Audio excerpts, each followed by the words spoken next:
कभी उड़ती है बात की, ना खाऊंगा ना खाने दूंगा, एक नारा उठता है, भले ही आप ना देते हो, ना सोऊंगा ना सोने दूंगा। अब बात हो रही है एपेटाइजर 10 साल था, अब मेन कोर्स आना बाकी है।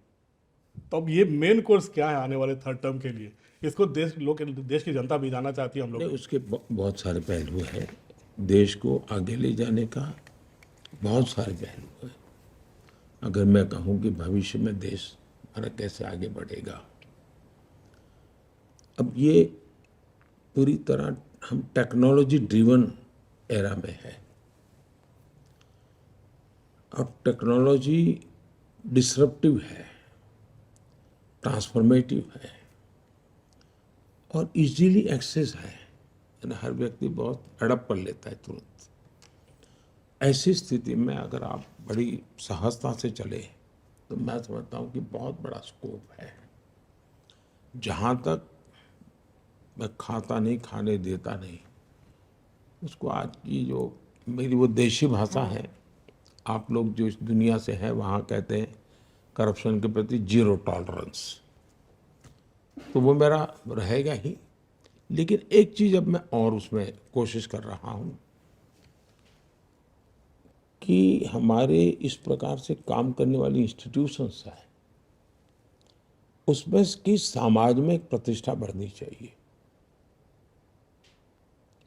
दुर्भाग्य से हम हमारे देश में जो मुझे अनुकूल नहीं वो सब निकम्मा, ये जो सोच है ये टोटली अनडेमोक्रेटिक सोच है। और उसी में से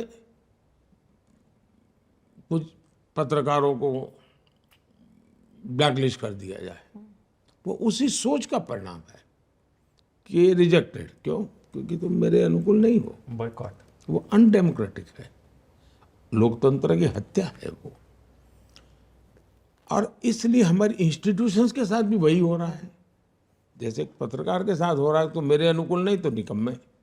तो इंस्टीट्यूशन, तो मेरे घर पे रेड मत करो, मैं तो चोरी करता रहूंगा, तो इंस्टीट्यूशन निकम्मी। ये जो लॉजिक चला है, मैं उसका उपाय क्या? उसका उपाय यही है कि हमने ऐसी शख्सियत और ऐसे शक्तियाँ उसकी प्रतिष्ठा बढ़ा दीजिए। इनकी सामाजिक प्रतिष्ठा इतनी बढ़ाओ कि फिर कोई उसको हाथ नहीं लगा पाएगा। और मैं पक्का मानता हूँ कि आने वाले दिनों में जब देश समझेगा कि भाई ये 2200 करोड़ रुपयों के ढेर टीवी के सामने दिख रहे हैं पहाड़ नोटों के, तो लोग देखें यार कोई तो सिस्टम होगी जिसने पकड़ा होगा। तो पता चलता है अच्छा वो इंस्टीट्यूशन है, वो संस्था है, वो संस्था है। तो उसके जैसे सेना के प्रति आज एक सम्मान का भाव है, वैसा ही सम्मान का भाव जो देश के लिए काम करने वाले इंस्टीट्यूशंस है उनके पास होना चाहिए। तो वो भी मेरा एक मिशन है। जब प्रतिष्ठा बढ़ती है तो उनकी अपनी बुराइयां होती है वो भी कम होती है। उनके भीतर कभी कभी बुराइयां जो आती हैं, आप मान सम्मान और तो उसको लगता है जीवन में बहुत मिल गया है जी, वो बुराइयों से बचता है।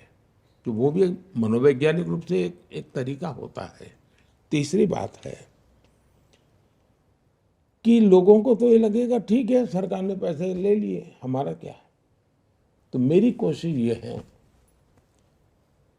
कि न खाऊंगा न खाने दूंगा, वो आगे है। जिसने खाया है वो निकालूंगा और जिसका खाया उसको खिलाऊंगा।